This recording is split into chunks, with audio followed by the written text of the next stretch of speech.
Cuando tú levantas la mano en un comité ejecutivo nacional y lo que recibes es comentarios como eso es propio de un traidor, eso es propio de un mentiroso, eso es propio de quien no se entera de nada, tienes la sensación que lo que tú dices no les interesa lo más mínimo. Hay muchas decisiones que aunque te las intenten explicar, unas directamente huelen a ilegales, otras bastante inmorales y otras absurdas y lógicas. ¿Cómo la política puede romper una amistad así? Hoy en Quorum Podcast, Javier Ortega Smith, abogado y fundador del partido político Vox. No me regocijo en recordar las cosas que he visto, ni los comportamientos, ni las traiciones, ni las puñaladas. Para mí es muy triste, es muy doloroso. Estoy hablando de amigos, estoy hablando de compañeros. Intento compensarlo y en gran medida lo consigo, como te digo, acordándome al revés de esos miles y miles de afiliados, de simpatizantes, de cargos públicos, de buena gente que te sigue llamando, mandando mensajes, saludando. Y eso es lo que me vale. Javier, la pregunta del millón. ¿Vais a montar otro partido político? Muy buenas a todos, ¿qué tal? Bienvenidos a Quorum Podcast. Hoy tengo el honor de contar con Javier Ortega Smith. Bienvenido, Javier, a Quorum Podcast. Muchas gracias y gracias por la invitación. Tocayo. Gracias a usted por estar aquí. Bueno, vamos a tutearnos, ¿no? ¿Sí? Yo creo que queda mejor. Luego, bien. Javier, no me imaginaba, jamás me hubiera imaginado que al primer diputado del grupo mixto que iba a entrevistar ibas a ser tú. Jamás se me hubiera pasado por la cabeza. Pues ya somos dos. A mí tampoco se me habría pasado por la cabeza estar en el grupo mixto. Tú sabes lo que es compartir allí con Podemos, con el bloque nacionalista galego, con el de Compromís. O sea, ni en mis peores sueños, ¿eh? Pero bueno, es la situación que hay y hay que afrontarlo con una sonrisa y dispuestos a dar lo mejor para el bien de España.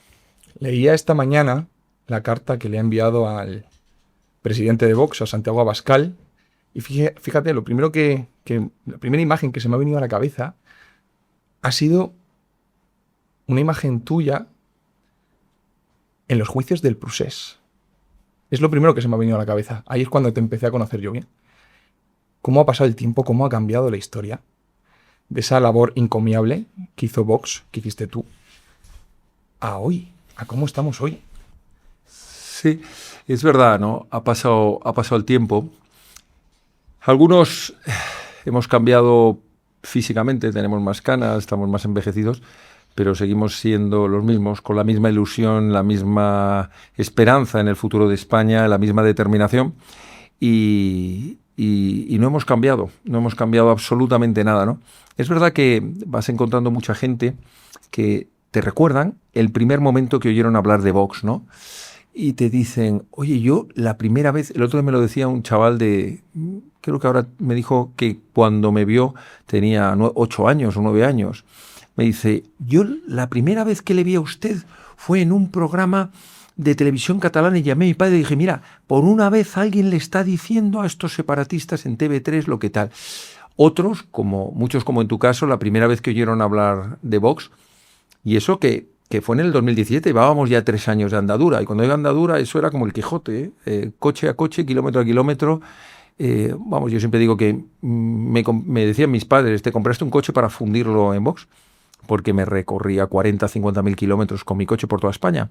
Y mucha gente te dice, oye, Javier, yo, la verdad, no sé lo que haríais antes, pero yo a ti te conocí en la puerta del Tribunal Supremo y fue la primera vez que además la gente decía, pero esto de Vox es lo de la editorial esta de los diccionarios y que es una acusación popular. Y tenías que decir, no tiene nada que ver con los diccionarios y tal. De hecho, sabes que tuvimos un aviso una carta de la editorial en aquellos tiempos diciendo que dejáramos de utilizar su nombre, ¿no? Y hubo que explicarles que no, que estaba registrado como partido político, como marca y como todo, ¿no? Cada uno recuerda un momento que no es precisamente cuando entramos en el Congreso ni en un discurso en las instituciones. Son cosas de esas que te las ves con simpatía, ¿no? No, pues yo la primera vez que tuve noticia de ustedes fue cuando eso de la bandera en Gibraltar, o lo del bloque en Gibraltar, o aquella que se lió en Vic y tal, ¿no? Bueno, pues yo todas esas cosas las llevo en el corazón y las recuerdo con mucho cariño y pienso que los comienzos de un proyecto político tienen precisamente su autenticidad en estas cosas, ¿no? Aquello no era maquillaje, aquello era realidad, alguno dirá que ingenuidad, otros dirán que era un cierto atrevimiento, hacíamos cosas pues que eran curiosas, ¿no? Para gente que veníamos de otro mundo. Yo venía del mundo jurídico, de estar todo el día con la toga, en plan serio, hablando de leyes, y de repente te tenías que ver metido en un fregado. Pero, oye, creo que mereció la pena, ¿no? Llegamos a ser tercera fuerza política de España cuando nadie daba por nosotros, iba a decir ni un duro, no daban por nosotros ni medio diputado. No, yo es que me acuerdo de eso porque fue la primera vez que dije, joder, hay un político que hace algo, ¿no? De verdad, o sea, fuera las tonterías, ¿no? Pero que decía, joder, está ahí plantando cara a un golpe de Estado que se está planteando, ¿no? Y claro, luego pasan los años, pasan cosas, y claro, vuelvo a la carta que enviaste el otro día al presidente de Vox. Yo alucinaba, porque, según tengo entendido, habéis sido amigos, y más que amigos. Si no recuerdo mal, te he escuchado decir que eres el padrino de su hija. Sí, sí. Sí, y que eso él se rompa. Él es testigo en mi boda. ¿Cómo la política puede romper una amistad así? Y la íntima amistad y el cariño que yo tenía con su padre. Yo a su padre lo consideraba mi segundo padre. Esto lo he dicho en alguna ocasión. Yo con su padre tenía una relación muy especial. Fíjate, voy a contar una anécdota. A mí cuando Iván Espinosa, que creo que por cierto que ha estado en este programa, Iván Espinosa, que fue secretario general de Vox, me dice, mira Javier, por temas familiares tengo que dar un paréntesis, no puedo continuar. Él había estado, yo me acuerdo si 1 año y medio, 2 años de secretario general, y le he pedido a Santiago que quiero dejarlo un paréntesis porque necesito dedicar un poco a casa, ¿no? Y me dice, le voy a proponer, si te parece bien, que en la próxima asamblea te proponga a ti como en la candidatura como secretario general, ¿no? Y entonces le dije, bueno, pues antes de proponérmelo, antes de proponerlo formalmente, permíteme que lo pueda reflexionar un poco, porque esto es una responsabilidad muy grande, ¿no?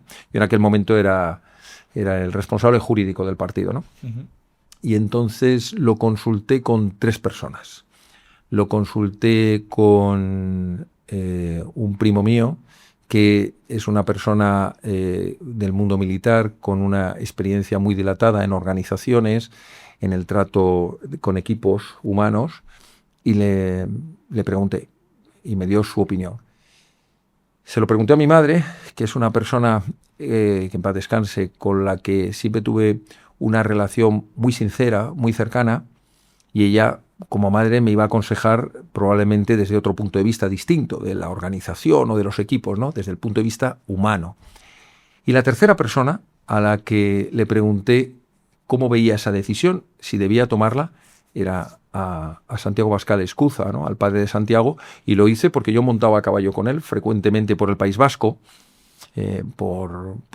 muy cerca del pueblo de Amurrio, y entonces me acuerdo que me dijo, voy a decir exactamente las palabras, me dijo, mira Javier, tú sabrás mejor que nadie lo que puedes hacer y lo que no, pero recuerda una cosa que a mí me ayudó mucho en política: cuando tengas que elegir personas, piensa que no todo el mundo vale para cualquier puesto y vas a tener presiones de mucha gente que querrá que le pongas en tal puesto, en otro puesto, que se va a creer con capacidad de dirigir no sé qué tema o el otro. Piensa que no todo el mundo vale para cada puesto, pero tienes que ser capaz de encontrar a cada uno su sitio.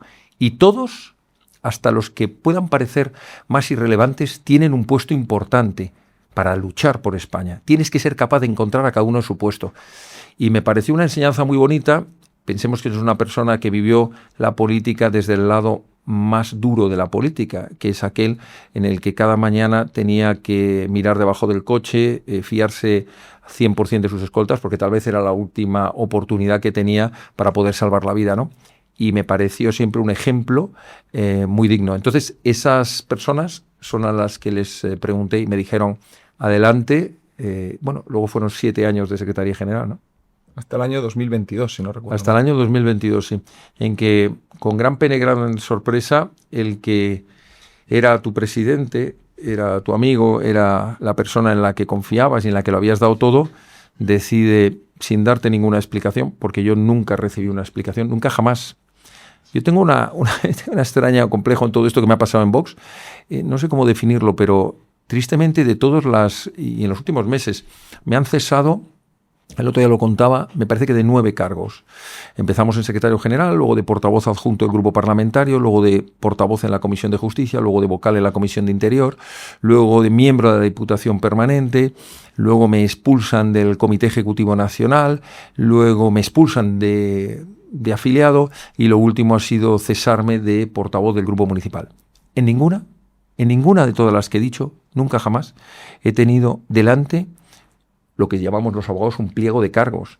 Nunca he sabido por qué.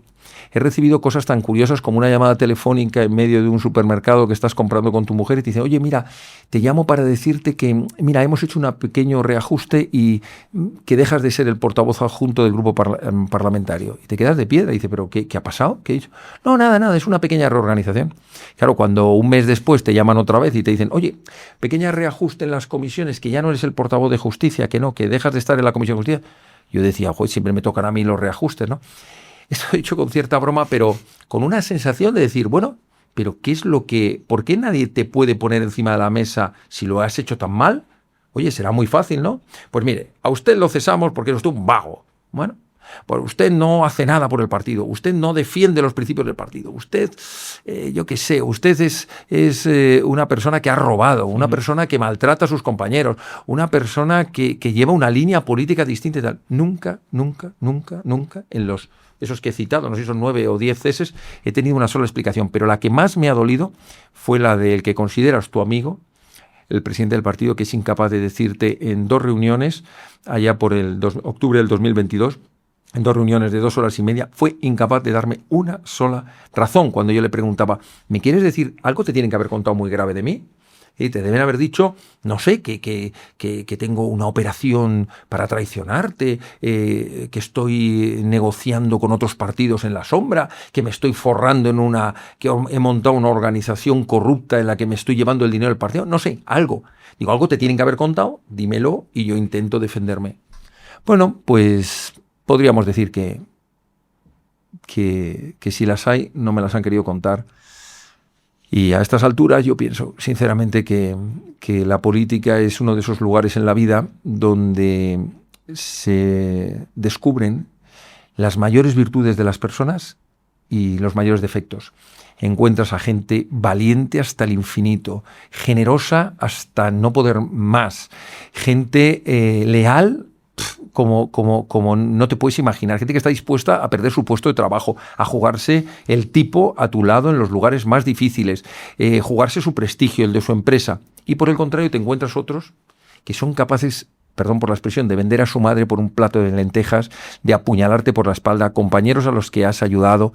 Pero bueno, yo de eso no me quiero acordar. Yo me quiero acordar de corazón de la tanta buena gente en la que en estos 12 años de vida política me he encontrado en cualquier rincón de España, gente humilde, gente sencilla, gente que nunca te pidió nada a cambio.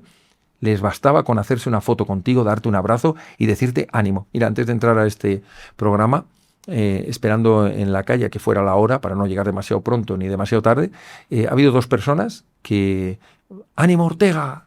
¡Sigue adelante! Bueno, eso te compensa tantas situaciones tristes y penosas que hemos tenido que pasar, que yo he tenido que pasar en los últimos meses, me compensa sobradamente. Voy a repasar contigo, si me permites, esas cosas buenas y esas cosas malas. Voy a empezar por las buenas. Y es que ha habido muchos comentarios en estos últimos meses con las salidas de los fundadores, del germen de Vox y de la gente que luego lo hizo grande, sobre esos orígenes de Vox. El otro día veía yo un tuit que decía, que se hizo bastante viral, que fue una respuesta a algo que dijiste tú, y dice, oye, recordar que Vox nació en la famosa foto del banco en la que estaba Abascal allí. ¿Tú cuando te acercas a Vox fue con Denaes? Bueno, podríamos decir que Vox no existe hasta que 4 en Denaes no decidimos que había que crear un partido político. Y esto lo he contado también una vez, pero lo vuelvo a contar porque me parece una cosa muy bonita. Hay una foto por ahí que lo representa. Habíamos subido invitados a Barcelona un 12 de octubre del año 2013 y ese año percibimos algo especial. Subíamos casi todos los años para apoyar a los patriotas, ¿no?, que en Cataluña levantaban la bandera de la libertad. Y ese año nos llamó la atención, estaba Iván Espinosa, por supuesto, estaba Santiago, estaba Alejo Vidal Cuadras en aquel viaje. Algunos veníamos de la fundación, éramos parte de la fundación de NAES, Fundación para la Defensa de la Nación Española, yo iba como representante jurídico, otros venían de la plataforma Reconversión, el caso de Alejo y algunos más, ¿no? Pero bueno, éramos 5, me parece, en aquel viaje, y fuimos en AVE. Y de repente bajábamos en el AVE y empezamos a comentar, oye, ¿habéis visto qué pasada? Qué pasada desde que nos hemos bajado en la estación, la cantidad de gente que nos ha dicho, a ver cuándo creáis un partido político decente que defienda los principios de España, de su unidad, de su Estado de Derecho, de su libertad, y sin los complejos del Partido Popular y sin las traiciones permanentes de la izquierda. Miren, señores, según me ha archivado YouTube, la inmensa mayoría de las personas que estáis viendo el podcast no estáis suscritas al canal. Esto es totalmente gratis, totalmente sencillo. Mientras estáis escuchando esto, en la descripción del vídeo hay un botoncito que pone suscribirse. Pínchenlo, me ayudan mucho. El canal crece, cada vez lo ve más gente y cada vez puedo traer invitados de más calidad, si cabe. Muchas gracias, suscríbanse y seguimos con el podcast. Fue tanta gente la que nos lo dijo en aquella mañana, tanta gente, es que cada uno de nosotros lo debió escuchar 150, 200 veces, que veníamos en el tren diciendo, oye, a ver si nos estamos equivocando. Esto de la Fundación de NAES está muy bien, hacemos cosas muy interesantes, llegamos a hacer grandísimas manifestaciones en Colón, llevamos acciones judiciales muy interesantes que sentamos en el banquillo por apología del terrorismo, a quienes habían insultado a España, hacíamos los cursos de verano de la Fundación de NAES allí en el Palacio de la Magdalena, en Santander, que tenían un éxito tremendo. Por cierto, recuerdo que personas que han pasado por la política en aquel momento nos agradecían porque nadie les invitaba a nada. Uno de ellos era Albert Rivera, que recuerdo bajando las escaleras del Palacio de la Magdalena que me decía, joder, a nosotros nadie nos cuenta para nada y no sabéis lo que os puedo agradecer el que me hayáis invitado a dar una pequeña charlas que eran a 50, 60 alumnos de aquellos cursos de verano, ¿no? O los premios españoles ejemplares que dábamos en la Plaza de Colón, en la Puerta del Sol, etcétera. Bueno, lo que quiero decir es que bajábamos en ese tren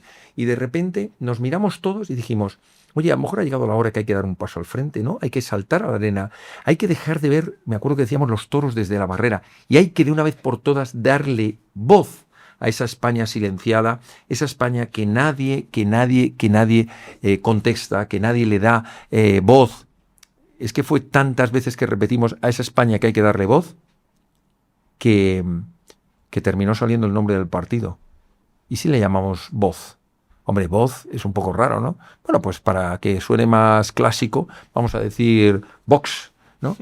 Ese viaje fue un viaje muy fructífero porque en las 2 horas y pico que se tarda, ¿no? Desde Barcelona a Madrid, nació la idea de crear una opción política que le diera voz a eso que tantos españoles reclamaban. Una España unida frente a una España secuestrada por los separatistas, un Estado de Derecho donde la independencia del Poder Judicial fuera una realidad, una educación donde se respetara la libertad de los padres de educar a sus hijos en conciencia, donde se respetara el español, una España donde se fomentara el trabajo y no vivir del cuento y la subvención, donde se apoyara a los autónomos, una España que volviera la vista al campo, que recuperara los valores de la agricultura, de la ganadería, de la pesca, de esa España olvidada, una España que respetara o se hiciera respetar internacionalmente, empezando por respetarse a sí misma, pero logrando que internacionalmente tuviera un papel, ¿no? Que nuestras fronteras no fueran papel mojado y tantas cosas donde las fuerzas y cuerpos de seguridad del Estado fueran respetados, nuestras fuerzas armadas tuvieran medios suficientes. Íbamos conformando sin darnos cuenta lo que luego fue el manifiesto fundacional. Así que ahí aparece, ¿no?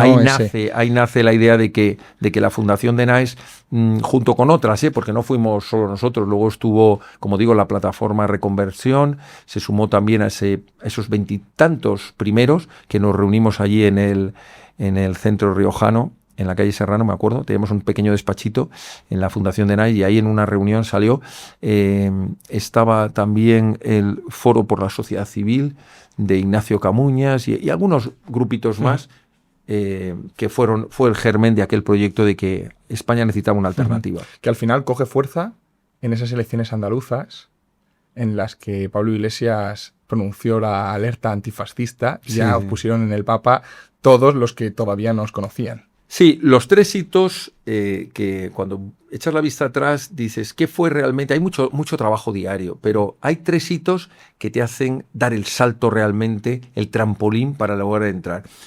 Uno de ellos fue 3 entrevistas en TV3 que nadie quería que fuéramos y que yo dije, hay que ir, porque esta es una oportunidad para decirles a la cara a los separatistas que les vamos a cerrar esta televisión y que les vamos a plantar cara. Y hay que ir al lugar más difícil en ese momento, que era en Cataluña, ¿no? En TV3. Después, otro de los hitos, fueron esos actos simbólicos que hacíamos que el nombre de Vox sonara, ¿no? Lo de poner la bandera en el Peñón, el de ir y Rocío Monasterio, recuerdo, poniéndole las esposas en una conferencia a Puigdemont. Hicimos algunos actos que llamábamos actos simbólicos, ir a la Cruz del Gorbea, me acuerdo, extender una bandera de España. Actos en los que llamábamos la atención y algunos decían, hombre, estos por lo menos tienen narices de decirlo. El hito más importante, sin duda, fue la acusación popular, que fue una auténtica locura. Yo lo he hablado con muchos abogados, con fiscales, y realmente el que nosotros en un momento dado tuviéramos, porque algunos guardias civiles creyeron en nosotros y nos empezaron a facilitar una información que nos parecía algo increíble. Yo recuerdo estar hablando en el pequeño despacho que teníamos ahí en la calle Diego de León y decíamos, si esto es verdad, daros cuenta que lo que tenemos delante son las pruebas de un intento de golpe de Estado. O sea, no puede ser. O sea, nos costaba creer que eso fuera verdad. Pero claro, cuando íbamos atando cabos, veíamos que esto empezaba a tomar cuerpo y que aquellas primeras informaciones se iban corroborando, ¿no? Bueno, pues eso fue lo que nos dio esa acusación popular, esas continuas declaraciones ante la puerta del Tribunal Supremo y salir en directo en un montón, los primeros canutazos donde veíamos 20, 30 micrófonos y cámaras. Eso es lo que pegó el salto para que llegáramos a Andalucía. Perdona, simplemente por recordar una anécdota de ahí, perdonad. Y le digo perdón a la audiencia por volver a recordar y volver a mencionar lo de los juicios del procés, pero es que yo estoy enormemente agradecido no solo contigo, sino con todo el partido político Vox por lo que hizo ahí, porque la labor fue encomiable. Me acuerdo una imagen que salió en la prensa, no sé si fue en un panfleto de estos de izquierda, dice, Javier Ortega se duerme en una parte del juicio y se veía una foto así. Y yo lo primero que pensé, dije, ¿cómo no se va a dormir, macho? Si tiene que estar reventado. Sí, yo te veía la cara. Seguro, eso tuvo que ser seguro que era un montaje. Obviamente no te dormiste. En un momento pero yo lo pensaba y digo, Kiki, pero ¿habéis visto? Está todo el día ahí en el foco. Tenías que tener una presión. Fue muy duro porque fueron muchos meses trabajando 12 horas diarias, metidos releyendo un sumario que sobrepasaba los 14.000 folios. Había manera de entender aquello. Vistas continuas, o sea, era un nivel de presión. Y además nosotros siempre me acuerdo que comentábamos que tenía una parte muy dura, la vista, pero tenía otra más dura. Y es que salíamos literalmente corriendo escaleras abajo por una escalerita que habíamos descubierto, que llegábamos antes que otros abogados que habían participado en el juicio, para ser los primeros en plantarnos en la puerta donde estaban los periodistas. Casi atropellándonos y tropezándonos con las togas, corríamos como locos para llegar a la salida. Bueno, pues en esa bajada rápida teníamos que ser capaces de resumir así en 2 minutos y medio, 4 minutos, lo que había sido la vista, en qué queríamos hacer fuerza, qué pruebas nos habían parecido más importantes, dónde queríamos poner el foco de la atención mediática para ir construyendo un relato que fuera creíble y que la sociedad cuando lo viera dijera, oye, esto va en serio, esto realmente era un golpe de Estado, ¿no? Y esta gente tiene las pruebas suficientes para condenarlos como así se les condenó, ¿no? Bueno, pues sí, fue así y tú dices que estás agradecido conmigo, yo te lo agradezco, pero yo estoy agradecido de corazón con ese puñado de guardias civiles del Servicio de Información de la Guardia Civil, capitaneados por un teniente coronel, que fueron auténticos héroes, que se la jugaron, que mantuvieron la cabeza fría, que supieron encontrar las pruebas, que supieron arriesgar, que confiaron en nosotros.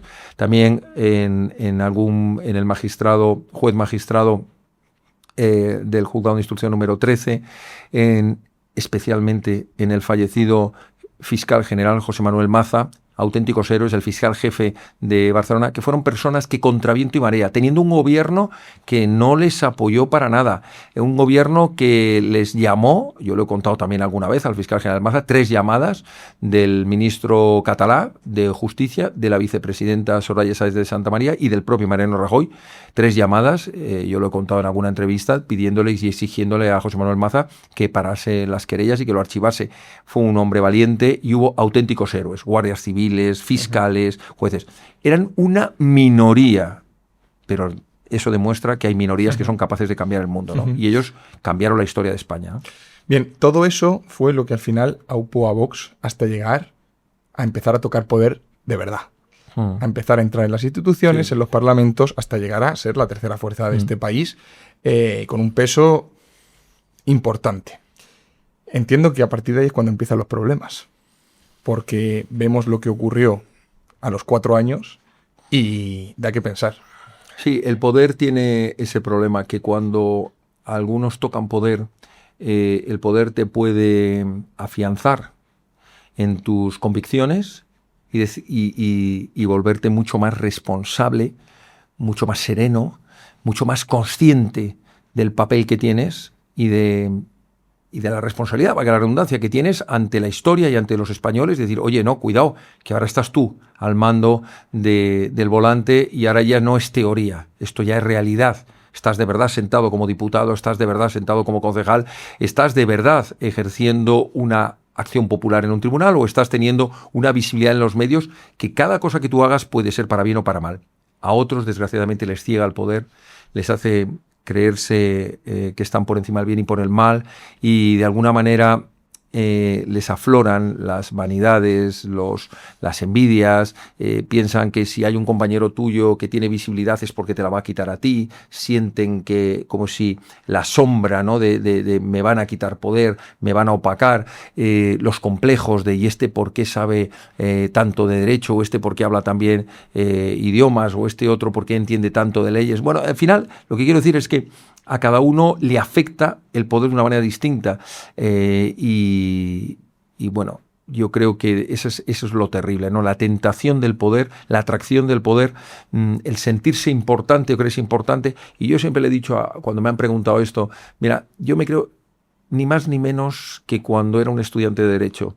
Me creo un español más que puede aportar cosas para España y que tengo mis aciertos, tengo mis errores, tengo mis virtudes y tengo mis defectos.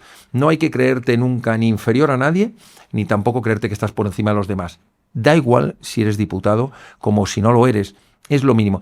Yo, de hecho, recorriendo España, las mayores ejemplos de admiración los he tenido con personas muy humildes que en su humildad económica, en su aparente humildad intelectual, porque no son profesionales de reconocido prestigio, no tienen carreras, están a lo mejor labrando el campo, los comentarios que te hacen sobre la política, lo que debería ser España, o cómo habría que arreglar un problema, o cómo habría que arreglar otro, te das cuenta que en esa gente está la verdadera solución de España. En gente que no necesita carné, que no necesita título, que no necesita anteponer el cargo, para demostrarte que se puede ser honrado y se puede tener sentido común y aportar ideas comunes a España. La gente más humilde, más sencilla, pero a la vez más auténtica en el sentido literal de la palabra. Gente auténtica que es en la que tenemos que aprender, ¿no? Pero desgraciadamente algunos han pasado han creído que estaban en un pedestal por encima de los demás y eso es tristísimo, ¿no? Quiero preguntarte por los hechos que propiciaron tu caída. Y voy a ser claro, Javier, contigo, porque efectivamente aquí ha pasado gente que ha estado en el partido, compañeros tuyos, y cuando saco este tema, y que, bueno, tú dices que no has tenido una justificación por parte de Abascal, del equipo, pero obviamente sabéis lo que ha ocurrido. Claro, tú al final te preguntas, digo yo como ciudadano, ¿no? Como espectador, es decir, oye, ¿cómo puede ser que en cuestión de 4 años quien, y permíteme la expresión, susurre a Abascal sea Iván Espinosa y Javier Ortega, con sus diferencias, a otras personas? Y ahí es donde te lanzo la pregunta, ¿por qué no se habla de esas personas que son las que están detrás de Vox, detrás del actual Vox, de los que susurran actualmente a Abascal? Bueno, a mí no me puedes hacer esa pregunta, me la puedes hacer, pero creo que no soy la persona indicada, porque yo sí he hablado con nombres y apellidos y lo he dicho muchas veces quienes están formando ese grupo, pero creo que llega un momento en que ya no merece la pena más seguir insistiendo. Yo te confieso, Javi, que yo he hecho un esfuerzo muy grande, muy grande. Lo he hecho internamente en todos los órganos en los que he estado, en el Comité de Gestión, donde se hablaba de dinero, en el Comité Ejecutivo Nacional, donde se hablaba de la organización, del partido, de la estrategia. Lo he hecho mano a mano con Santiago Abascal, despachando todos los lunes como secretario general, incluso meses después, cuando todavía no lo era. Lo he hecho en las reuniones del grupo parlamentario, lo he hecho en cientos de reuniones con cargos de toda España. Pero ha llegado un punto en el que es como estar clamando en el desierto. Yo he intentado dar ejemplos, explicar lo que ha pasado, lo que yo he visto. A mí no me entra la locura un día y paso de ser un fundador de Vox a, como dicen algunos, poner patas arriba a Vox. Yo lo que quiero, porque quería de corazón a este proyecto y quería sacarlo adelante, es que se rectificase, que se estaban cometiendo errores gravísimos, personas que habíamos detectado que estaban teniendo comportamientos inaceptables, que cómo se permitía que siguieran siendo cargos públicos. ¿Es decir, nombre de algún nombre? Yo poner un ejemplo. Prefiero omitirme. Yo lo he dicho hasta la saciedad, lo he puesto con nombres y apellidos, lo he dicho en las redes, lo he dicho en los medios de comunicación, lo he dicho internamente. Algunos, mira, cuando lo dices internamente, no te hacen ni caso. O te dicen, bueno, pues si tan claro lo tienes, vete y denúncialo. Si te vas a los tribunales a decirlo, o te vas a una entrevista, entonces te dicen, oye, los trapos sucios se limpian dentro de casa. Al final no sabes qué hacer. Yo lo he hecho siempre con la mayor de las lealtades, siempre con un afán absolutamente constructivo. Cuando yo levantaba la mano en un Comité Ejecutivo Nacional para decir que no me parecía correcto lo que se estaba haciendo en algunos ayuntamientos de España, donde estábamos yendo en contra de los principios que estábamos defendiendo, por ejemplo, en zona de bajas emisiones, que afecta a la libertad de movimiento, con el tema de los menas, con el tema de la tasa de basura, con muchos temas, poniendo nombres y apellidos, hablando de ayuntamientos en concreto, hablando de comportamientos en concreto. Cuando tú recibes, por ejemplo, también lo he contado muchas veces y perdón si me repito, pero cuando tú levantas la mano en un Comité Ejecutivo Nacional y lo que recibes es comentarios como eso es propio de un traidor, eso es propio de un mentiroso, eso es propio de quien no se entera de nada, tienes la sensación simplemente que lo que tú dices no les interesa lo más mínimo. Entonces, tú me dices nombres, personas, las he dado todas absolutamente y he dicho todo lo que yo he visto. Ahora, creo que ha llegado un punto en el que no merece la pena seguir gastando energía. Lo importante es España. Hay que dejarlo muy claro. Lo importante es España. Lo importante es aportar soluciones a los problemas de España. Lo importante es pensar en el futuro de España. Pero seguir atascado en cuestiones que fueron importantes, para mí lo fueron, ahora ya no lo son. Ya no lo son. Y no lo son porque para mí lo importante es hoy, mañana, pasado mañana y ver cómo salimos de esta situación terrible que tenemos con este miserable de Sánchez en el gobierno. Todo lo demás es peccata minuta comparado con los problemas que tiene España. Voy a decirlo de una manera, por terminar la frase. No es lógico ni es justo, y esa es la reflexión a la que yo he llegado ahora, seguir dedicándole tiempo a personas y a situaciones que, comparado con la gravedad de los problemas que tiene España, no se lo merecen. Entonces, toda la energía, todo el tiempo, todo el esfuerzo y todo el ánimo tiene que ir en positivo para crear soluciones para los españoles, para dar esperanza a los españoles y no seguir enfrascado en comportamientos que yo ya los he denunciado y que ya creo que ya no merece la pena seguir insistiendo en ellos. No, estoy totalmente de acuerdo y hay que centrarse en los problemas que hay, que todo esto ha borrado, ha manchado y ha tapado mucho de los escándalos que ocurren, ¿no? Pero al final también, a ver, Vox está ahí, igual que el Partido Popular, para intentar plantarle cara al criminal que tenemos como presidente de gobierno, ¿no? Claro, yo entiendo las desavenencias dentro de un partido. No sé en qué postura tendrías tú internamente, porque luego al final las decisiones importantes del partido se toman y están todos, aprietan las filas, ¿no? pongo ejemplos como puede ser la moción de censura de Tamames en su momento, la ruptura de los pactos con el Partido Popular en las comunidades autónomas donde se rompieron gobiernos, etcétera. Pero claro, es que el cambio es muy radical.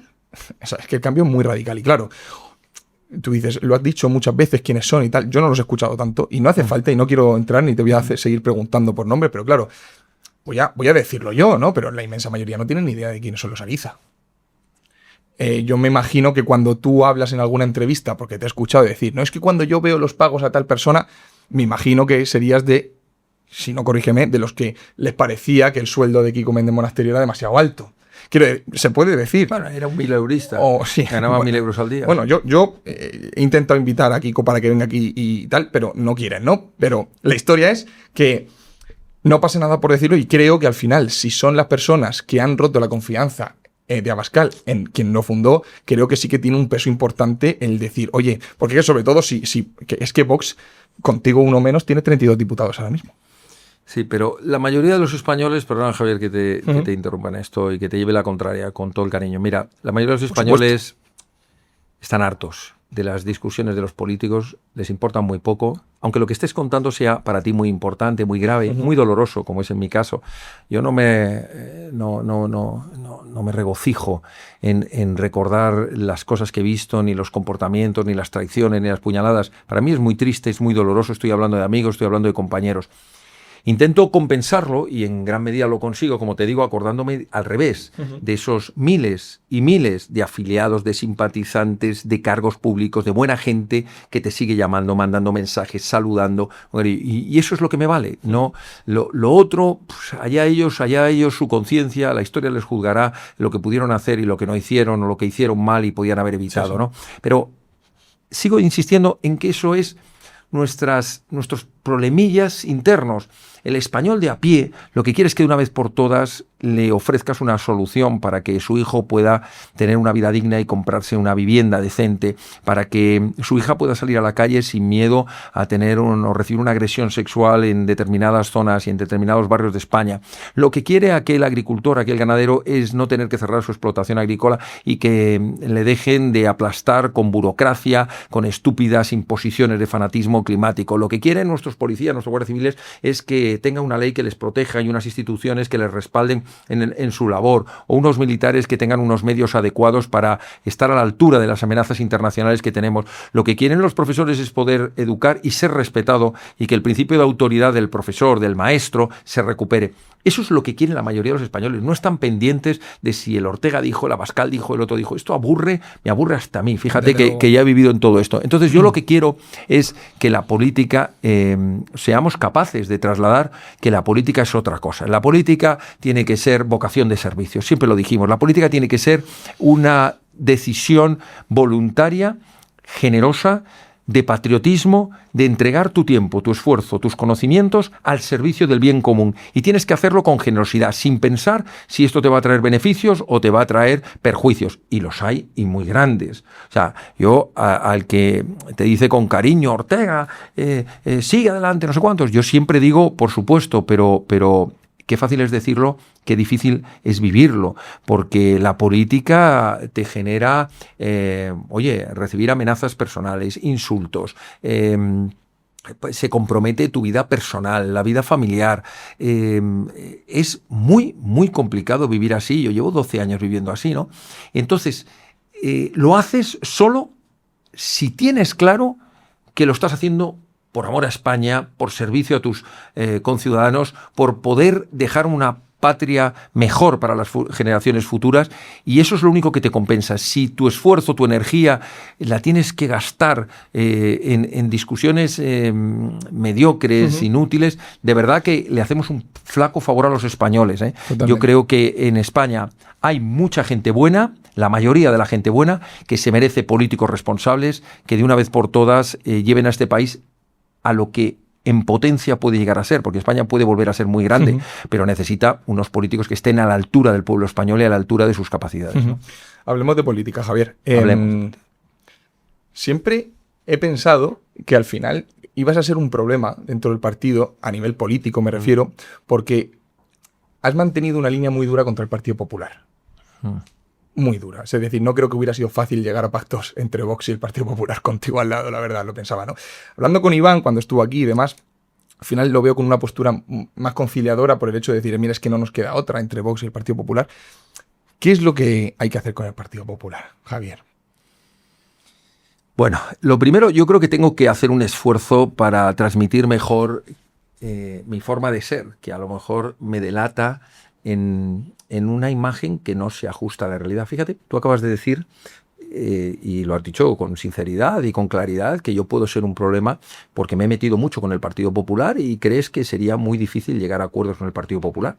Seguro que la mayoría de los que te han escuchado coinciden en lo que tú has dicho, pero tal vez no saben, porque yo no he sabido explicarlo, no por otra cosa, que el primer gran acuerdo que se firmó entre Vox y el Partido Popular, nada menos que para conformar todos los gobiernos municipales tras las elecciones municipales del 2019, lo firmé yo, lo negocié yo en un hotel de Madrid y ese acuerdo se llamaba el Acuerdo para el Gobierno Municipal y se firmó por mí como secretario general y por el secretario general en aquel momento del Partido Popular. Segundo, el acuerdo más importante que se ha firmado en ningún ayuntamiento de España, que permitió nada menos que la gobernabilidad de la capital de España y lograr que la comunista de Carmena no volviera a gobernar. Se firmó, se negoció y se firmó por mí directamente con el actual alcalde Almeida. Y lo hice precisamente con un sentimiento de responsabilidad muy grande y fue el llamado pacto de investidura, que no de gobierno, porque yo en aquel momento tenía muy claro que la responsabilidad del gobierno la tenían ellos. Nosotros deberíamos facilitar que la izquierda no entrase en primer lugar y exigir unas condiciones. Ciertamente, al año y medio o menos fuimos traicionados, nos engañaron, donde dijeron que iban a quitar el Madrid Central de Carmeida, lo multiplicaron por 360, donde dijeron que iban a bajar los impuestos, no los bajaron, donde dijeron que iban a hacer aparcamientos disuasorios, no los hicieron. De la lista de cosas que firmamos, prácticamente no cumplieron ninguna. Entonces, y eso me parece bien que lo critiques con dureza. Y ahora voy a tu pregunta. ¿Qué le decimos? ¿Qué debemos hacer con el Partido Popular? Bueno, a mí me importa los millones de votantes que tiene el Partido Popular, los miles de afiliados que tiene el Partido Popular. Es que la inmensa mayoría son buena gente, son gente que ama España, son gente que quiere lo mejor para España. La pena es que, desgraciadamente, como no han tenido otra alternativa clara, pues han visto que frente al mal de la izquierda siempre han votado con una pinza a la nariz diciendo, bueno, es que lo menos malo es votar al Partido Popular. De hecho, ¿por qué nace Vox? Hay que decirlo claramente. Vox nace por el hartazgo de una parte de la sociedad que eran votantes del Partido Popular. Otra parte no, ¿eh? En concreto algunos, como el que habla en este momento, yo no he formado parte nunca del Partido Popular. Hay otros muchos que venían del Partido Popular. Pero quiero decir que había un hartazgo en la sociedad de tanta traición. Recordemos que veníamos del joyero de Rodríguez Zapatero, que había convertido España ya en una antesala de lo que ahora tenemos, y resulta que se le otorgó por los españoles mayoría absoluta a Mariano Rajoy y fue un fracaso absoluto, una traición absoluta. Entonces, ¿cuál es el problema del Partido Popular? Son sus dirigentes, que desgraciadamente utilizan la buena fe y el sentimiento noble de la inmensa mayoría de sus votantes que quieren una España mejor, que no sea de izquierdas, y lo utilizan luego para vivir de la política, para montar sus redes clientelares y para cometer también, desgraciadamente, casos de corrupción. Alguien me dirá, hombre, y me lo han dicho muchas veces en estos años, Ortega, ¿pero por qué criticas tanto en esa entrevista? ¿O por qué te metes tanto con el Partido Popular? Aquí hay que unir fuerzas contra la izquierda. Yo soy el primero que lo digo. El objetivo a batir es Sánchez y todos sus socios y secuaces, separatistas, golpistas, comunistas, etc. ¿Pero por qué criticamos duramente al Partido Popular? Porque en vez de ser parte de la solución, su inmovilismo, su cobardía, sus medias tintas y en algunos casos su colaboracionismo, si hablamos de aprobar leyes de Agendas 2030, de Pacto Verde Europeo, de zona de bajas emisiones, de políticas fiscales, de pactos de alguna manera indirectos, pero que a la vez le dan una credibilidad a los separatistas a la hora de buscar colaboraciones en el gobierno. Quiero decir que el problema del Partido Popular es que en vez de haberse convertido en parte de la solución frente a la amenaza de la izquierda separatista y sectaria, desgraciadamente compadrea con ellos, y aunque en los discursos a veces suena muy bien, en las campañas suele sonar muy bien, cuando gobierna está a años luz de la expectativa. Yo no creo que haya un votante más defraudado por su partido que un votante del Partido Popular, porque se pasa toda la vida con la esperanza de que algún día le van a dar lo que le han prometido, y gobierno tras gobierno del Partido Popular lo que se lleva son chascos, defraudaciones, pero sigue diciendo, bueno, es que ¿y a quién vamos a votar? Y es que es verdad, es que si te planteas o votar a la izquierda sectaria o votar al Partido Popular, y luego cuando nace Vox fue mucha esperanza para mucha gente. Pero el problema es que no basta con quedarte en un titular, porque si no, no arrancas de ese 12, 14, 15% en el que parece que estamos atascados. Es que para lograr una mayoría suficiente para gobernar, tienes que ser capaz de convencer a una gran masa de votantes que han votado tradicionalmente al Partido Popular, que tú puedes darle eso que esperan del Partido Popular y que nunca les da el Partido Popular. Perdona que interrumpa el vídeo, pero tengo que contarles una cosita muy interesante. Señoras y señores, permítanme que les diga que si no les están remunerando su dinero depositado en su cuenta de banco, se están riendo de ustedes. Vamos a ver, les voy a contar la novedad que tiene Trade Republic. A partir de ahora, a todos los que se creen una nueva cuenta en este banco alemán, les van a remunerar directamente su ahorro al 3,04% TAE hasta 50.000 euros. Y mucho ojo a esto, porque lo que supone es que simplemente por tener su dinero totalmente disponible, depositado en la cuenta de banco, perfectamente operativo para gastar, para sacar, transferir, sin necesidad que se invierta en nada, simplemente por tenerlo ahí, les están pagando dinero. No hay condiciones ni letra pequeña, yo lo utilizo en mi día a día. No hace falta que domicilien la nómina, aunque pueden hacerlo. No hace falta que tengan que hacer bizums, aunque por supuesto tienen que hacerlo. No hace falta que inviertan, aunque también les permite la plataforma que lo hagan. Ese interés se calcula anualmente, pero se paga mensualmente. Cada día 1 de cada mes van a recibir en su cuenta un ingreso por la cantidad generada gracias a este interés. Así que, señores, es muy sencillo. Simplemente tienen que descargar la aplicación, que en el link que os encontrará en la descripción de este vídeo lo tendrán para poder descargarla de manera totalmente segura, y transfieren el dinero, activan el interés y los primeros 50.000 euros se los van a remunerar al 3,04% TAE. Récord.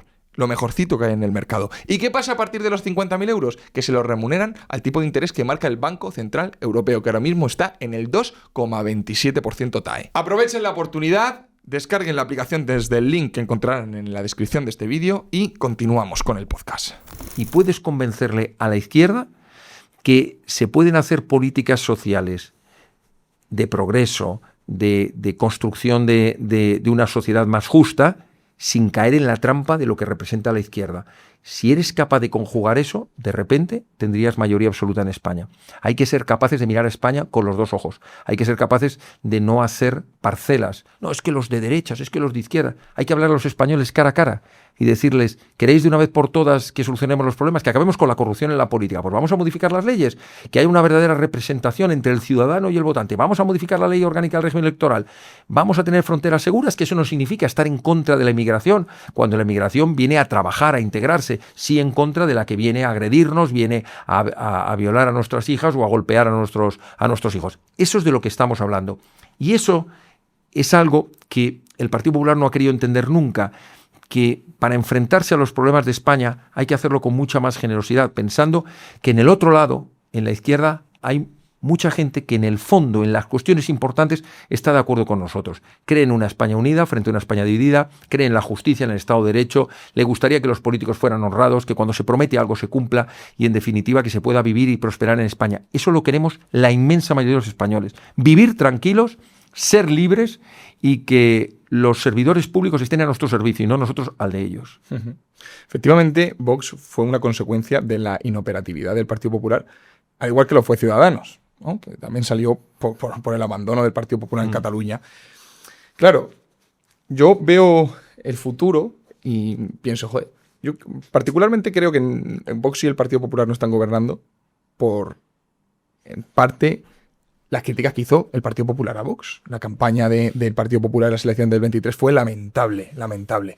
Y, bueno, al final, pues, que Vox también se deshinchó un poquito con lo que estaba ocurriendo. Ahora bien, miro hacia adelante y digo, cada día, y no quiero desanimar a la audiencia, estoy más acojonado, y perdóname la palabra. Sí, sí. Es decir, oye, que los números no salen tan fácil. Y además, la izquierda, el PSOE, esa mafia, te lo está diciendo claro lo que quiere hacer. O sea, aquí ya no está... O sea, a estas alturas ya no puedes engañar a nadie, ¿vale? Ya van de cara, como dice mi buen amigo Rubén Arraz, ya chorrafuerismo. O sea, ya no ocultan, ¿no? Las intenciones que tienen con la ley de nietos, que creo que es lo más preocupante que puede haber en España hoy en día. Bien, ¿qué crees que va a pasar, Javier? ¿Hacia dónde vamos con esto? Bueno, nos pueden robar las elecciones, no robando como se hacía, como hizo Pedro Sánchez para ser secretario general, metiendo papeletas en una urna o llevándose las urnas. Te la roban metiéndote una regularización que te dicen que va a ser de 500.000, pero que se va a convertir en pocos meses, en un año, puede ser, ya lo están diciendo las fuerzas del Cuerpo de Seguridad del Estado, que trabajan con temas de migración y de regularización, que se puede convertir fácilmente en 2 millones, porque el tema del arraigo, el tema de los nietos, etcétera, etcétera, ¿no? Y esto supone que te roban las elecciones porque toda esta gente que está viniendo a España vienen con un mensaje que es yo estoy aquí gracias a Sánchez. Y este Sánchez no sé quién es ni lo que ha hecho, ni me importa nada, pero yo estoy aquí y vivo mejor que en mi país, me han dado ayudas, me han dado posibilidad de entrar y entonces yo le voy a votar. Y esa modificación que se está haciendo del censo electoral es gravísimo, porque al final se le está robando a la inmensa mayoría de los españoles nada menos que la soberanía nacional. Es de lo que estamos hablando. O sea, lo que hay ahora mismo es una amenaza directa a la soberanía nacional.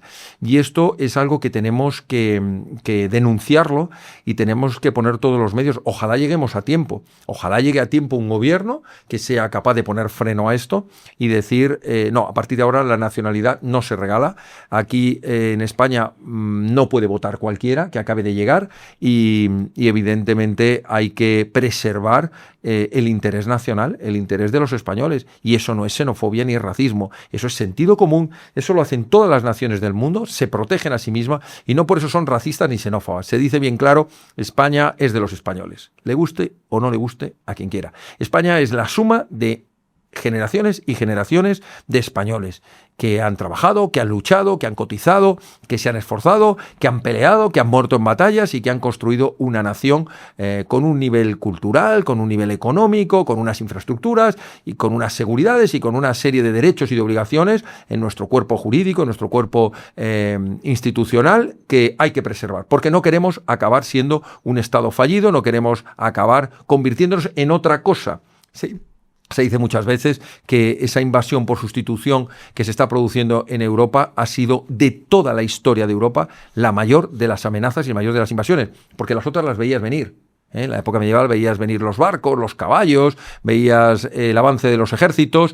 En épocas más modernas, pues las invasiones militares, y eran invasiones claras, y ante la amenaza clara te defiendes. El problema es cuando la amenaza es una especie de invasión silenciosa. Y con la ley en la mano. Con la ley en la mano. Esto es legal, nos claro. Están robando las elecciones, decimos, sí, pero con de la manera ley legal. En la mano. Yo, una de las cosas que decía muchas veces dentro de las reuniones políticas de Vox, decía, dejemos de llamar inmigración ilegal, porque es una trampa, porque lo que hoy es ilegal, mañana te lo reforman en el Congreso y te dicen, por ejemplo, todo el que llegue y toque costa española, dice el artículo no sé qué, será inmediatamente susceptible de solicitar la nacionalidad y habrá que concedérsela. ¿Ya es legal? Nunca podrías decir que es ilegal. Lo que hay que decir es que tenemos derecho a controlar quién entra, cuántos entran, para qué entran, si vienen a trabajar o vienen a exigir a costa del trabajo de los demás. Entonces nos hemos ido ahí un poco, pero lo que yo creo que hay que ser muy consciente es que hay unas amenazas reales a nuestra forma de entender la vida, de nuestra libertad, cómo entendemos la vida, cómo entendemos la familia, cómo entendemos las costumbres, que hay otros que desgraciadamente vienen de otros países donde la vida no vale nada, donde la mujer es menos que un camello, así de claro, donde la mujer es una sierva del hombre, donde se puede cortarle la mano a uno, se le puede tirar de un campanario por ser homosexual, o se le puede apedrear a una mujer porque se ha mirado mal o porque se ha quitado un velo porque tenía calor. Estas son incivilizaciones que existen en otros lugares y que atentan gravemente contra los principios más elementales de lo que es nuestra cultura occidental. Y eso es lo que hay que defender. Y yo creo que el alertarlo y poner todos los medios para evitarlo se llama legítima defensa y hay que hacerlo. ¿Y con los hispanos, Javier? Ha habido unas críticas internas en diferentes ramas de Vox por eso, ¿no? Porque al final enfocaban mucho a la parte de los países musulmanes, que estoy de acuerdo en todo lo que has dicho, hasta la última coma y punto, pero al final, por ejemplo, el tema de la nacionalización en la ley de nietos y tal va orientada a argentinos, peruanos, colombianos, etcétera, ¿no? Y ahí parece como que no se levanta la voz de la misma manera, que no es lo mismo, por supuesto, porque compartimos razas culturales y, bueno, son hermanos nuestros, pero, claro, representan también un problema. Sí, yo creo que hay alguna rama por ahí de algunos que han querido apuntar directamente contra las naciones hispanoamericanas.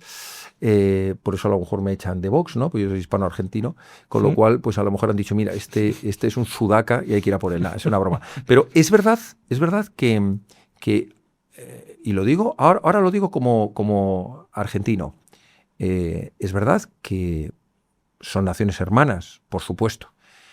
Naciones hispanoamericanas con lazos culturales fuertísimos formaron parte de la nación española y debemos tener un respeto hacia ellos como la mayoría lo tienen hacia nosotros. Pero eso no significa que no debamos exigirles también, como a todos, unos niveles de control a la hora de quién entra a nuestras fronteras. No vale que entre cualquiera. Oiga, yo es que soy colombiano, yo es que soy venezolano. Me parece muy bien, pero si nosotros decimos que no pueden entrar más gente porque no hay puestos de trabajo, o solo pueden entrar aquellos, como hacíamos los españoles, que tengan un contrato de trabajo, que sepamos seguro quiénes son, que sepamos que no tienen antecedentes penales, que no han pertenecido a organizaciones criminales, que vienen realmente a trabajar con un oficio, se les puede dar un pase, un trabajo, porque mucho cuidado, yo quiero ser justo, porque cuando he escuchado esas críticas a mí me ha dolido mucho porque quienes hacen esas críticas a lo mejor no se han dado una vuelta por sectores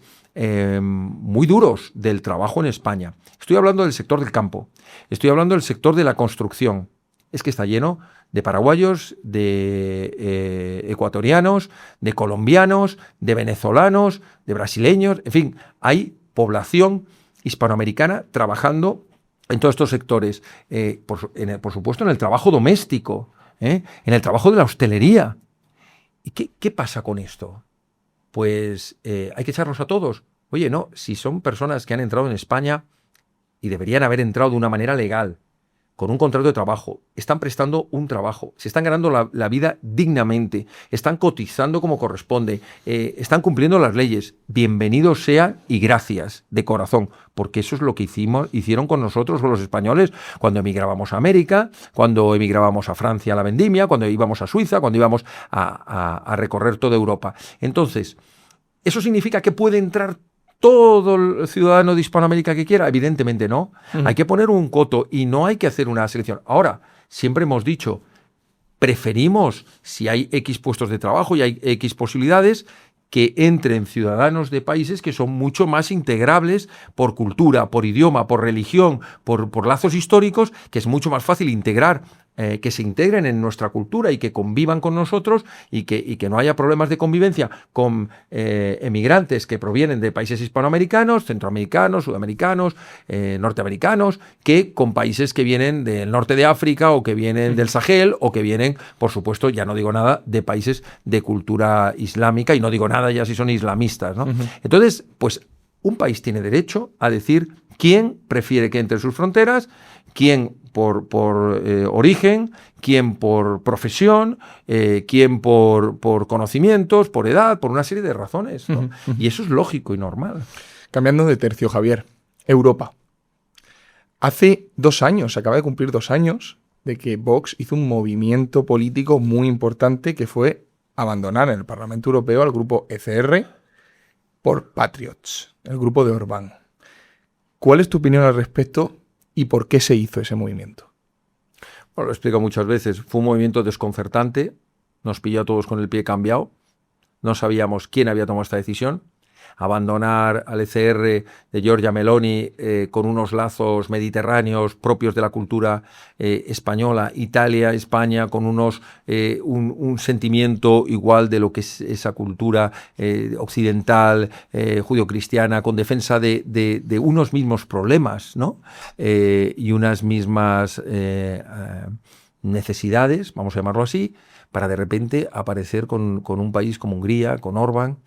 Claro, luego cuando aparecieron todas las informaciones sobre los créditos que habían concedido al partido a unos intereses completamente desaforados que nada tenían que ver con el dinero que se daba, pues eso nos hizo entender un poco dónde estaba ese movimiento tan desconcertante, ¿no? Y aparecer unido a personas que como Marine Le Pen o como otras que la verdad nos cuesta entenderlo. Nos cuesta entender ese movimiento que realmente ni se explicó, ni se entendió, ni yo no lo entiendo y me parece un error garrafal. Yo creo que eso fue un error garrafal. Algunos se empeñaron en hacerlo, ya digo, y luego hubo una serie de informaciones que saltaron a la luz pública, que primero las negaron, luego las medio aceptaron y nunca han terminado de explicarlas bien con todo ese dinero, esos créditos, que dicen, no, es que ya están pagados y tal. Bueno, me da igual, pero ¿por qué teníamos que hacer esto? A mí me chirrió muchísimo eso y yo sé que a muchísimos afiliados, muchísimos simpatizantes. Pero si hablamos de futuro, pues yo prefiero, la verdad, una Europa con Giorgia Meloni. Uh-huh. Todo el tema de los créditos y todo eso era legal, perdón el desconocimiento, todo eso es legal, ¿no? Sí, sí. Se puede hacer y demás y tal, sí, ¿no? Sí. Es perfectamente legal pedir dinero a bancos extranjeros, no lo prohíbe la legislación, es perfectamente legal, siempre que declares a qué banco lo has solicitado, a qué interés y tal, pero hombre, cuando eso aparece unido en el tiempo, inmediatamente unido a un movimiento en el que tú cambias tus votos en el Parlamento Europeo hacia otro lado, pues bueno, yo diría que se entiende menos, ¿no? Hay muchas cosas en política que, siendo legales, pueden ser absurdas. O inmorales. Y eso es lo que, desgraciadamente, yo me he encontrado estos años. Muchas personas que te justifican cosas y dicen, bueno, esto lo hace todo el mundo. Bueno, vamos a ver, si tú tienes un cargo público y tienes que contratar un asesor, no es ilegal que tú contrates a tu mujer, a tu hijo o a tu primo, pero hombre, es un poquito inmoral. Si me dices, hombre, es que el ayuntamiento hemos hecho una selección por profesionales y entre los que han optado a ese puesto resulta que ha aparecido y ha ganado en ese concurso, en esa selección, pues ¿por qué no? Tampoco hay que penalizar. Quiero decir, ¿alguien puede defenderme? No, es que esto es muy legal. Es que esto que estoy poniendo es un ejemplo concreto, no voy a decir de dónde, pero del sur de España, ¿no? De algunos sitios en ayuntamientos donde yo me he quedado horrorizado cuando me he enterado que la persona que han colocado allí con un sueldo de contar resulta que es la mujer, la prima, tal. Yo digo, pero joder, a mí me parece mucho más justo y más transparente presentar cuando tienes que hacer una contratación o tienes que pagar algo, pues hacerlo con absoluta transparencia en concursos abiertos donde al final entren los mejores, ¿no? Entonces, vuelvo un poco a esto. Hay muchas decisiones que aunque te las intenten explicar, unas directamente huelen a ilegales, otras bastante inmorales y otras absurdas y lógicas. De esto que me estás preguntando, de lo de Orbán y lo de Patriot y lo de tal, pues a mí me huele un poquito a todo. O sea, me huele un poquito a que es absurda la decisión, es bastante inmoral y no sé también si en algunos temas podría rayar incluso la ilegalidad. Son cosas que no se entienden y que además tus propios afiliados y simpatizantes y votantes, pero como tampoco hay un canal claro donde poder denunciar eso. Una pregunta, ¿eso no se vota en el comité ejecutivo? Bueno, no se vota No nada. se- no Yo se cuando votea nada. no se vota nada, se vota todo y no se vota nada. Es decir, al final todo es por unanimidad, todo es decisiones poco explicadas y parece que hay podríamos decir de alguna manera, una necesidad de aceptar que si tú pones alguna queja es un signo de traición. Y yo creo que no hay nada más leal en esta vida, desde la familia, en la empresa o en la política, que decir las cosas con transparencia, decirlas abiertamente, no por la espalda, decirlas a la cara, decirlas donde tienes que decirlas, al menos lo he intentado yo siempre, y aquello que dices, mantenerlo con consecuencia. Eso es lo leal. No me parece que sea leal. Si ves cosas que están mal, callarte. Si ves cosas que deberías levantar la mano y criticar, no hacerlo porque no vaya a ser que me digan que con esto soy un traidor o el jefe ya no me elija para la próxima lista. ¿Y Buxade qué opina de todo esto? Ay, no sé, eso tendrás que preguntárselo a él, porque como yo no hablo con él, No tampoco tienes lo una sé. buena relación con Buxade tampoco. No tengo Tampoco. ninguna, ¿no? Vale, ok. Por último, en tema internacional, y entramos a la última parte, al final de la entrevista. Las relaciones de Vox con el gobierno de Israel. Hay mucha información en el aire, pero nunca se matiza nada. Sí, Me gustaría saber la me tuya. pasa exactamente lo mismo. La desconozco. Pero por un lado, cuando dices, pues no lo sé, que algo habrá, porque evidentemente salen informaciones que te chocan, ¿no? ¿Por qué no han dicho nada con respecto a un determinado tema? Y me llamó la atención, yo tuve que poner un tuit cuando hubo una agresión, un atentado militar contra una base militar española, y luego se supo que había estado Israel detrás. Bueno, ¿por qué no se denunció eso, no? Yo me acuerdo que tuve que salir en las redes denunciando aquello. A mí hay cosas que me chirrían, ¿no? Pero tampoco, sinceramente, tampoco tengo pruebas para decir si hay una mayor o menor vinculación con el gobierno de Israel y hasta dónde puede llegar. Lo desconozco absolutamente. Digo lo mismo que con el otro tema. Hay que ser muy claros y muy transparentes. Tú no puedes estar en política engañando ni a tus afiliados ni a tus simpatizantes y teniendo acuerdos por debajo, que no digo que los haya, digo que tienes que ser muy claro y decir, oye, pues me voy de este grupo europeo porque no me convence y me voy a este otro por estas razones. Tal. Tienes que hacerlo de una manera que sea al menos entendible. Podrás estar de acuerdo o no estar de acuerdo, pero que sea entendible. Tú me preguntas por un tema de Israel, pues lo desconozco, pero es verdad que a veces te llegan informaciones que te desconciertan un poco, ¿no? Que te quedas pensando y decir, bueno, aquí hay algo, pero no nos lo explican, ¿no? Javier, la pregunta del millón. ¿Vais a montar otro partido político? Cuando dices vais, ¿a quién te refieres? Pues a los ex-Vox, junto con una órbita de alrededor, Atenea, Iván, Antelo. Bueno, los Xbox somos tantos ya que podríamos montar hasta 3 partidos, pero no lo sé. Eso lo sabrá cada quien y cada cual tendrá su idea. Yo en este momento te puedo asegurar que mi cabeza y mi corazón y mis necesidades están en otra cosa, están en la reflexión de lo que han sido 12 años de mi vida de una manera absolutamente intensa. Yo no quiero parecer como un llorón que viene aquí a quejarse, pero quiero que se entienda lo que han sido 12 años de mi vida, ¿no? Han sido 12 años en las que una primera parte de esos años hice algo que yo creo que era de locos, me tenía que haberlo hecho mirar antes, que fue compaginar mi despacho del que yo vivía.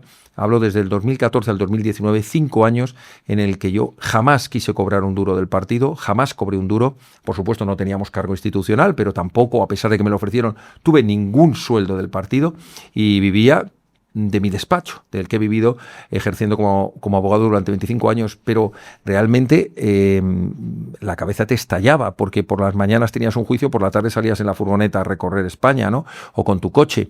Quiero decir, la intensidad de estos 12 años ha sido día y noche. Recordaba ahora con compañeros viniendo hacia aquí que me decían, ¿te acuerdas, Javier, cuando tuvimos aquella reunión en la que nos enfadamos y tuvieron que obligarte, porque fue de las cosas que como secretario general tuve que aceptar obligatoriamente, que necesariamente de manera obligatoria había un fin de semana que te quedabas en casa? Porque yo montaba unos viajes para recorrer hasta el último rincón de España que eran jueves, viernes, sábado, domingo, jueves, viernes, sábado, domingo, una semana, otra semana, una semana, otra semana. Es que hasta en verano no parábamos. Y es un año, otro año, así hasta 12 años. Y ya no digo nada cuando entramos en el ayuntamiento, entramos en el Congreso y tenías que compaginar las comisiones del ayuntamiento y el Congreso, y salíamos del Congreso o del ayuntamiento, estaba preparada la furgoneta y salíamos de allí para seguir recorriendo España. Esa intensidad es agotadora. Es agotadora física y mentalmente. Y yo en este momento que parece que empiezo a poder respirar un poco, a poder ver un poco, tengo que separarme un poquito de todo esto, a pesar de que sigo siendo concejal y espero terminar y cumplir con mi mandato hasta mayo del 2027 y espero continuar siendo diputado nacional hasta que el sinvergüenza le salga de las narices entregarle la voz y la palabra a los españoles unas elecciones. Pero ya no tengo responsabilidades orgánicas y hablarme ahora de un nuevo partido político no deja de ser un reto que en cierta manera aterroriza, porque quien no ha vivido desde cero, es decir, nosotros empezamos el partido de 0, 0, 0, es decir, 4, 8 personas en una mesa mirándonos a la cara y diciendo, bueno, ¿y esto cómo se hace, no? ¿Y de dónde sacas los primeros euros para bueno, y habrá que registrar el partido, y dónde vamos, y cómo empezar así, y empezar a subir la escalerita pasito a pasito, día a día, mes a mes, año tras año, 5 largos años, hasta que por fin entramos, desde el 2014 al 19, en aquellas elecciones de Andalucía, que al menos nos dieron un cierto empujón. Cuando has vivido todo eso, esa pregunta lógica y que te hace mucha gente, para los que hemos vivido todo eso, y seguro que si se lo has preguntado a Iván, que ha estado aquí, habrá sentido el mismo escalofrío de decir, por Dios, es como si un opositor, no sé, a notarías o a judicatura, que hubiera pasado una oposición, le dices, oye, ¿por qué no te haces otra oposición? Por ejemplo, la de fiscal, que es muy divertida, o ¿por qué no te haces la oposición de abogado del Estado? Claro, dice, oye, llevo 8 años de mi vida encerrado en un cuarto estudiando, ¿no? No es tan fácil, no es tan fácil. Esto de montar un partido político es durísimo, de verdad. Y además tiene unos costes personales, en tu salud, en tu familia, en tus amigos, en todo, altísimo. Yo casi pierdo la amistad de muchos amigos a los que no veía directamente, que te decían, Javier, es imposible, da igual si te invitamos a un cumpleaños, que te invitamos a salir un fin de semana, nunca estás para... Es como que cortas con todo tu mundo personal y familiar. Entonces, lo único que tengo absolutamente claro, Javier, me gustaría que eso no tuvieras ninguna duda, es que no hay excusas para defender España. No existen excusas para defender España. Es una obligación de todos los españoles. Y desgraciadamente, cuando España te llama, cuando los españoles te llaman, hay que dar un paso al frente. Esto es lo que le dije yo a mucha gente, amigos míos, de corazón, cuando fui a buscarles, le dije, hemos montado un partido político, hay que dar un paso por España. Si llega el momento y la necesidad y la exigencia lo pide, habrá que dar un paso por España. Pero hay que ser muy consciente de lo que estamos pidiendo. No vale dar un paso y a la media hora decir, estoy muy cansado. Cuando tiramos para adelante. Y yo, cuando decidimos en aquel tren que te he contado antes tirar para adelante, ni de broma hubiera pensado que 12 años después seguiríamos todavía en la batalla. Siempre decíamos, y me gustaría que se entendiera en su contenido exacto, Vox es una herramienta al servicio de España, esto está en muchos discursos, ojalá algún día pronto podamos disolver Vox, porque ya no sea necesario, porque ya no haga falta tener una herramienta teniendo que reivindicar lo básico, la unidad de España, la libertad de los españoles, el Estado de Derecho. Ojalá no sea necesario Vox.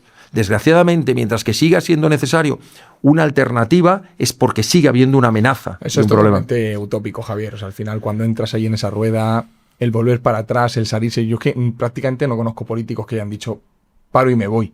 Y si han parado y se han ido, es porque no les ha quedado otra que irse.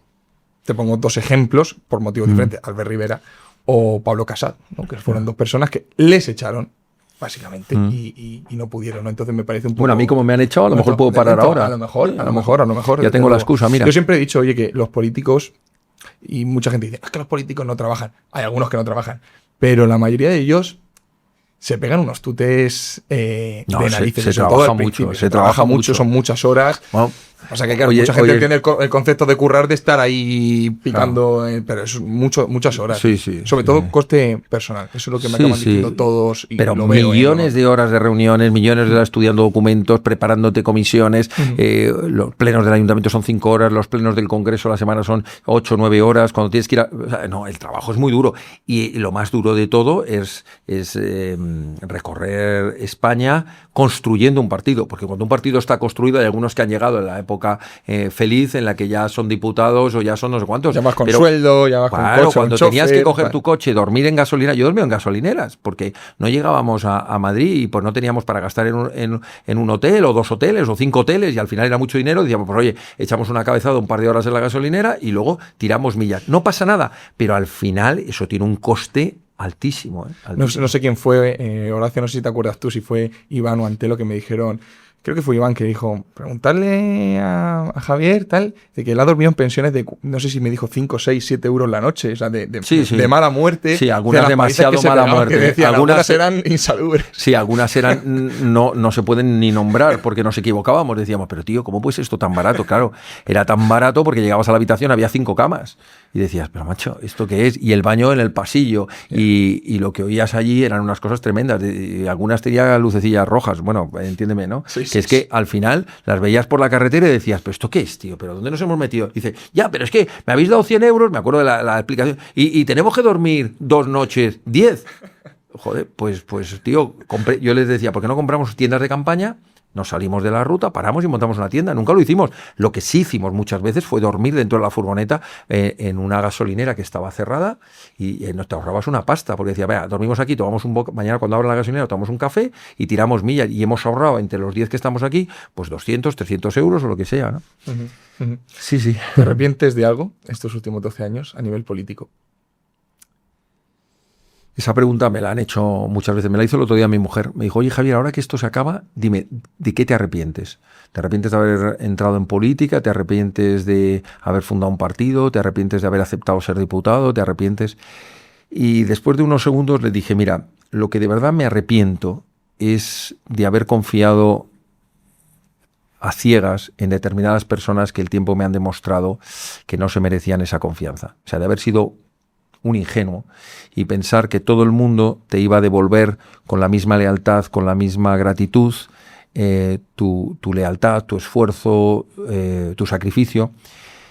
Eso, el haber pecado de ingenuo, eso es de lo que me arrepiento. Hay determinadas personas que no sé si me han hecho mejor o me han hecho peor, lo que me han hecho es más espabilado y pensar que tienes que tener un poco más cuidado en la vida a la hora de entregarte con los brazos abiertos a personas que a la mínima de cambio te han clavado una puñalada, ¿no? Eso es de lo que me arrepiento, de haber sido un ingenuo, ¿no? Vamos a terminar con las últimas preguntas que se le hacen a todos los entrevistados por igual.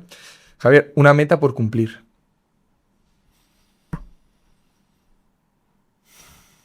Pues ser capaz de que el último día de tu vida puedas decir misión cumplida. ¿Crees en Dios? ¿Eres creyente? Profundamente. Un libro que todo el mundo debería leer. La gran evasión. Un buen político y un mal político.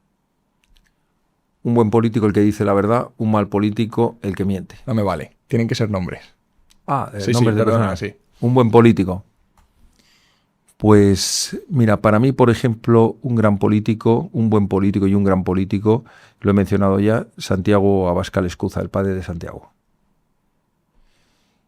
Si tuviera que decir otro, no me importaría decirlo de otro partido, José María Álvarez del Manzano, el mejor alcalde de Madrid, un hombre íntegro, eficaz y trabajador. Un mal político, bueno, el ejemplo perfecto, Pedro Sánchez. Un criminal, un delincuente, un sinvergüenza, un mentiroso, un psicópata, es que no sé. ¿Has tratado con él alguna vez? ¿Has hablado con él? No. Por suerte o por desgracia. No, por suerte. Por suerte. Suerte. Javier. No tengo ningún interés. Pues muchísimas gracias. Ha sido un placer tenerte, Javier, en Quórum. Gracias, hombre. Y nada, espero que hayas disfrutado la experiencia del podcast, que te haya gustado. Pues sí, muchísimo. Muy agradable, la verdad, esta charla. Y nada, mucha suerte, mucho ánimo y que todo te vaya muy bien. Gracias igualmente a vosotros y lo que digo siempre, que la suerte sea para España, Nosotros ya tenemos mucha suerte por haber nacido en esta nación y haber tenido la suerte de disfrutar de una buena familia, de una buena educación y de tantas oportunidades en la vida. Ahora que la suerte sea para los españoles, que desgraciadamente no la han tenido casi ningún día de su vida. Pues muy bien, muchas gracias, Javier, gracias a todos y nos vemos el próximo domingo. Hasta luego.